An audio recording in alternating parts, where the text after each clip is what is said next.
everyone, welcome to a new edition of Weaving with Lanen. Today I wanted to show you another basic pickup pattern that I started because I really liked the way it looked and I thought maybe you would like the way it looks too. So here's what it looks like. Trim says hi. Here's what it looks like on the loom. I got it started, I don't know, a week or so ago. I haven't done as much weaving in the last week. Been busy, but I really like this pattern because it shows up really quickly as you weave along. It doesn't take long for you to see what the pattern's going to end up looking like, which is fun. Sometimes these complicated patterns take a while to show up.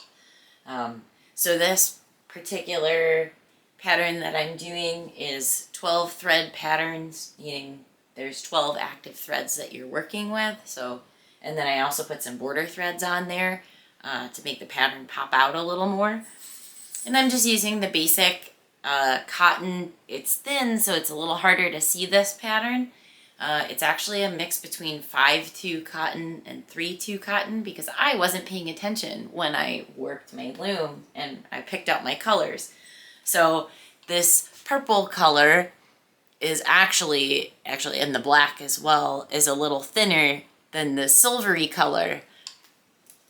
He said just because I wasn't paying attention when I picked out the cotton. But good news, it's looking really nice.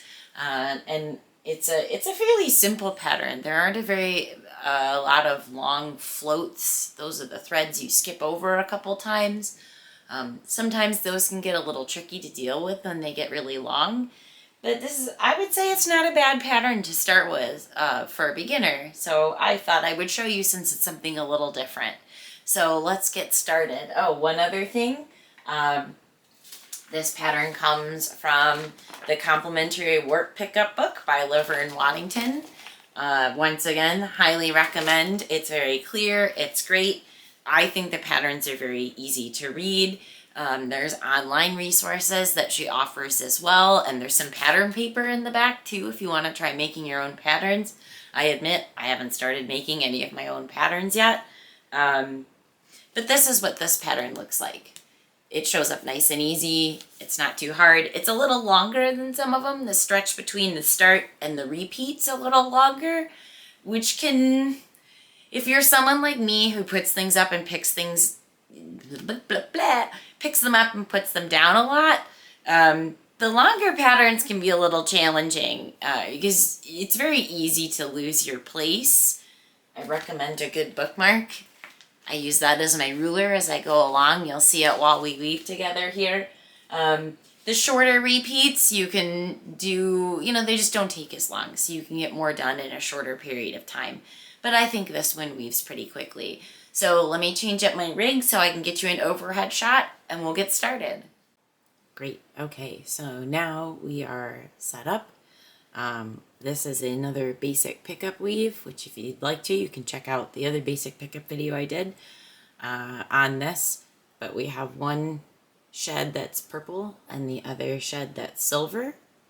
So we have a heddled shed, that's the purple one, and an unheddled shed, that's our silver shed. In this case, my purple shed is when I'm on the right hand side of the loom. Normally I actually do it the other way so that the lighter color is on the right hand side because it's easier to remember light is on the right. So if you lose your place, Laverne Waddington suggests this and it can be pretty helpful. I went ahead and just wrote that I did something different up in my book so that I don't forget. But when I'm working with this pattern, it is nice to have my little weaving sword. It's not necessary. You can do it with just your fingers, and sometimes I do. But for the purposes of trying to show you what I'm doing, it's easier to use the sword to keep my hands out of the way so you can still see what I'm working with here. So I'm going to start at the bottom of my pattern and just work my way up to the star, and that's the reverse. So remember, in basic pickup, complementary pickup, you're always working with one thread or the other thread in a pair. So you're either picking up a silver or a purple. You're never picking up both at the same time. In this case, I'm always going to have a purple to the left of a silver. that's my pair. So the dark color is always to the left, or the right color. The light color is always to the right of my purple, my darker color. If you warp it differently, this will be different, but you're always going to be working with one or the other in the pair. So there are 12 pairs of threads, and then you can see on the outsides, I've got 2 black border threads, and you'll always pick those up as well. So we'll start with our black, and then we've got silver. Skip that purple because I picked up the silver. 2 purple, 2 silver. Skip the next purple because I just picked up the silver. 2 purple, 2 silver. Skip a purple. 2 purple. And a silver. Now it's a little hard to see, but then I've got 1 purple thread left over as a color thread. I'm going to skip that one. Pick up my 2 black for my edges. We're going to pull it on down, and that helps our pattern start to show up down here. So slide my hands in. Don't forget to advance your pattern. That's always next. Pull our shuttle through. And then we'll pull our weaving sword down to bring us up to the next shed, or the next row. And that's going to be silver. So I'll push this down so I can bring up the purple. Makes it easier to find their next color. And this one's easy. It's 6 silver, so 3 and 3. 2 purple. 2 silver. And 2 purple. And like I said, we're going to skip. If I'm picking up a silver, I'm always going to skip the purple next to it because that's its pair. So slide my fingers out, pull our pattern down, advance my pattern book, bring the shuttle through, pull it snug.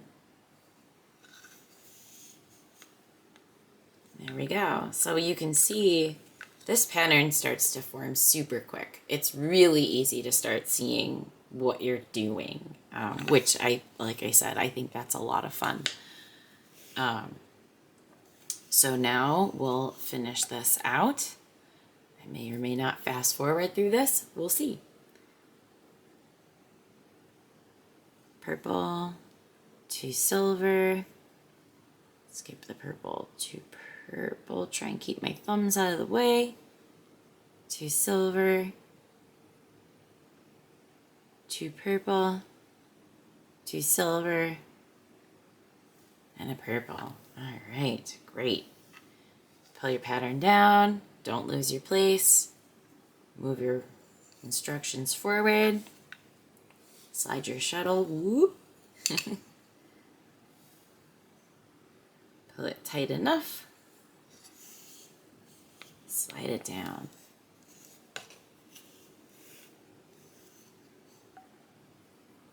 So this row starts with 2 purple,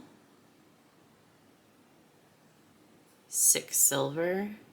That's one of the things that makes this go so quick. 2 purple, as you have quite a few rows that are pick up 6 silver. That makes it go a lot faster than patterns where every single piece is different. If you have a couple where you're picking up a few in a row, it makes the weaving go a lot faster.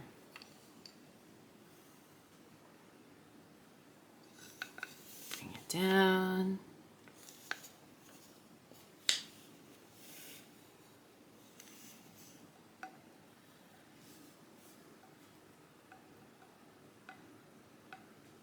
Did I lose a black? Nope, there it is. 1 silver.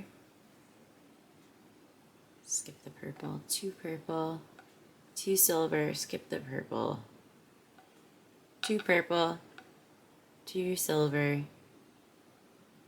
2 purple, and a silver. Ooh, come on. There we go. Now, if you ever think you made a mistake, you can always just take your whole hand back out, let the shed reset to the right color. So in that case, it was purple. And start again. I know sometimes I've noticed I've miscounted somewhere and something doesn't just look right. So rather than guess and see if I've done it right, it's easier just to take your hand out and start again rather than having to pick a row out. Now, of course, you can pick a row out. You just have to do it thread by thread. It's a little time consuming, but it's not hard. It's easier to back up and reset than it is to get a few rows in and go, uh-oh, what have I done here? And have to pull out more than you originally anticipated. So 2, here's another nice one. 1, 2, 3, 4, 5, 6, and then 2 purple, and then my black, because I know that's the end. Push it forward. I love this little bookmark. It's nice because it has a little ruler on it too. But I would never be able to remember where I stopped if I didn't have something to keep my place for me. Some people can just eyeball it and remember, but for me, much easier just to use a physical place marker holder. So 2 purple, 1 purple, 2 silver, skip purple, 2 purple, 2 silver, 2 purple, 2 silver, and purple. Push it forward. Push it through.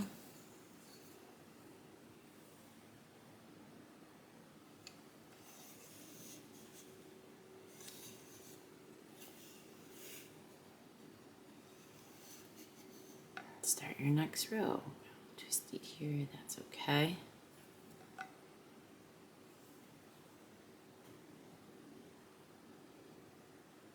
Two purple, 2 silver, 2 purple, and oh boy, another 6 silver, so I can go right to the end. Fantastic. See what I mean? This one, it takes a little time, but it feels like it weaves really quickly, which can be nice when you're working on a more complicated project.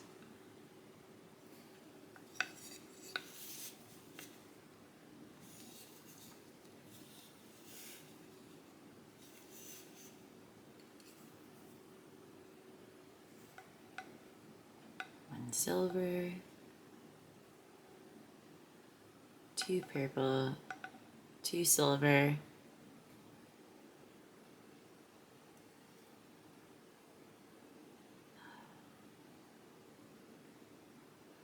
oh, this one's being tricky. Come on now. Oh, I see they're twisted up. That's why. 2 purple, 2 silver, 2 purple, silver, and your edges. Whew, that was a tough one.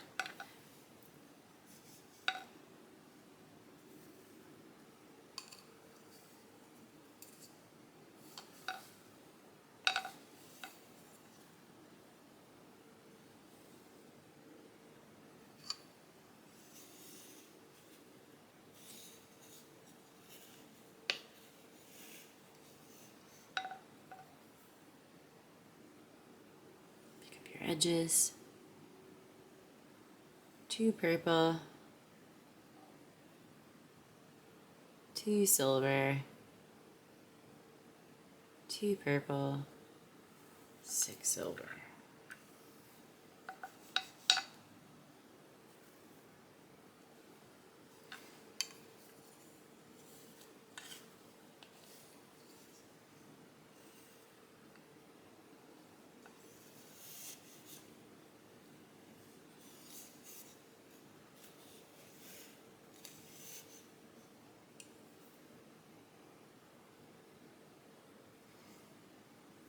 One purple, 2 silver, skip purple, 2 purple, pick up your silver, skip skip purple, pick up 2. Pick up 2 silver and 1 of these 2 purples. There we go.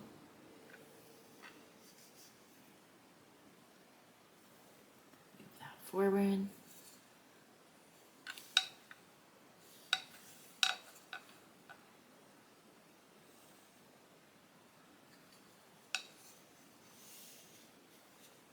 Go.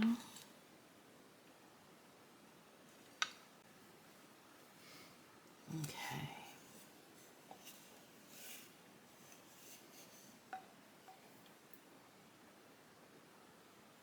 Two silver, skip that purple, pick up the next 2. 6 silver, so 2, 3, 4, 5, 6, 2, and 2.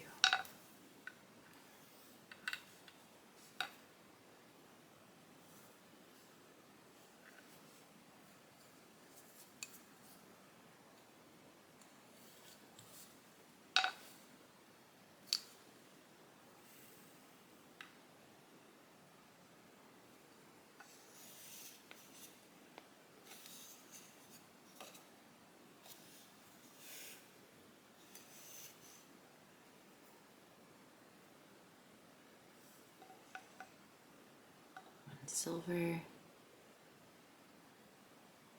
2 purple, 2 silver, 2 purple, 2 silver,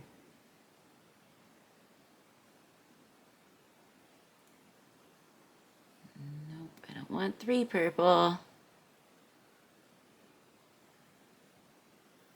Oh, I did just get 2. That 3rd purple is hiding in there on me. 1 silver. There. Dark threads and dark threads can be a real challenge sometimes, especially if you don't have very bright light. This light's pretty good. Just at a little bit of an awkward angle here, but there are certainly times when I'm wishing I didn't put a dark border on this, even though I really like the way it looks. Contrasting threads are your friend, especially when you're learning pickup, and very contrasting. Like this silver and purple is really nice to see. But just the thinner threads make it more of a challenge than the thicker ones. So 2 purple, 6 silver, so 1, 2, 3, 4, 5, 6.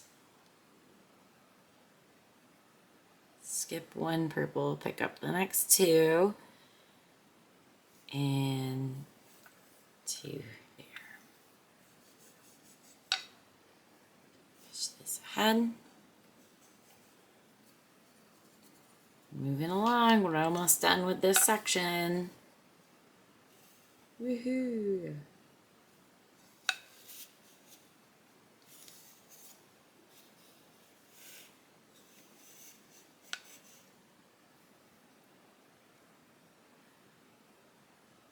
Purple, 2 silver, 2 purple, 2 silver,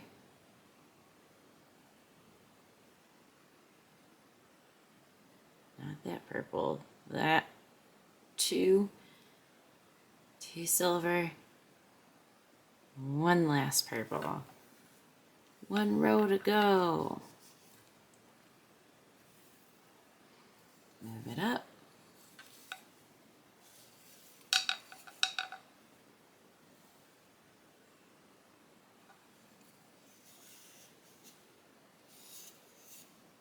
All right.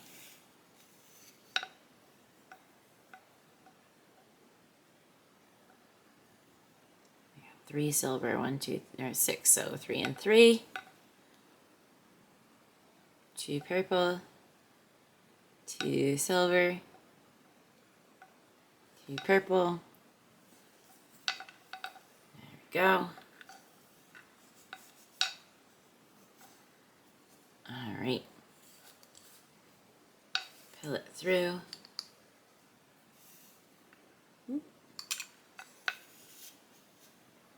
And and we've reached the end of our pattern section here. We've made it up to the line with the star, which means we're going to go back down to the very beginning and start at the bottom. Since I'm done here for now, I mean, we wove this nice little section. I'm going to, I don't know, this is not something you have to do, but I like to do to keep everything neat and in order. Kind of lock everything together with my threads. Great. Let's finish it up. One thing that I forgot to mention that people might find of interest is what I'm using to pick up my threads. If you can see, there we go. So this is a porcupine quill, and it's got this little hook on the end. And I actually bought these, and I still use them as hair sticks for my hair when I'm at camp. But the little hook on the end is super convenient for helping to pick up threads. You could use whatever tool works for you. I mean, some people just use their hands. I first was introduced to this using some sort of crochet needle, I think, as the pick. It was what they were giving away as a pick at the class. But I knew I had this porcupine quill sitting around that had this nice little hook on the end, and it's pretty durable, and then I always have something to put in my hair if I need to when I'm at camp. But that's what I use as my pickup tool. I really like it. The weaving swords, I've got a couple different sets. Like I said, it's not something you have to have, but it does come in handy. I find when working the larger threads, I don't necessarily need them, at least for a pattern like this, but sometimes when you've got these small threads and you really have to focus, it's helpful. If I'm using my bigger loom, which I don't have worked with anything right now, or I would show you, but you actually use the swords to hold both threads for you, so you're completely hands-free to pick up from the space between the swords. And I'll see if I can show you a picture of what that looks like. Maybe I have one, but it's a nice way to make sure you can see all your threads at once. I hope you enjoyed this quick little video. I know it wasn't as long as they usually are, but I wanted to make sure to show you this pattern that I'm doing because I think it's really great, and I do think it's a good beginner pattern. It doesn't have a lot of complicated things to it, even though it looks like a complex piece. I perhaps next will try and show you a card weaving. Ralph suggested that watching my struggle with card weaving might be helpful for people who feel like they just can't get it, a lot like I do. I'm happy to show you. I swear I'll edit out any naughty words I might say. We'll see what I'm up to next. Usually I do that on the smaller loom, but maybe I'll do a piece on my bigger loom. We'll see. It's nice because it does both. I guess I could try my other card weaving loom too that I haven't used yet, but that's something I've got to learn still. Anyway, thanks for joining me on Weaving with Lanen. Don't forget to stay crafty, ask me any questions you might have, leave comments in the comments below, like and subscribe, we love it. And check out if you're on Facebook, the Inkle Weaving for Beginners Facebook page is a really great place to ask questions. I'm there, a bunch of pattern creators are there. The community is really helpful, and I find all the different things people are up to super inspiring. Thanks. Happy Viking!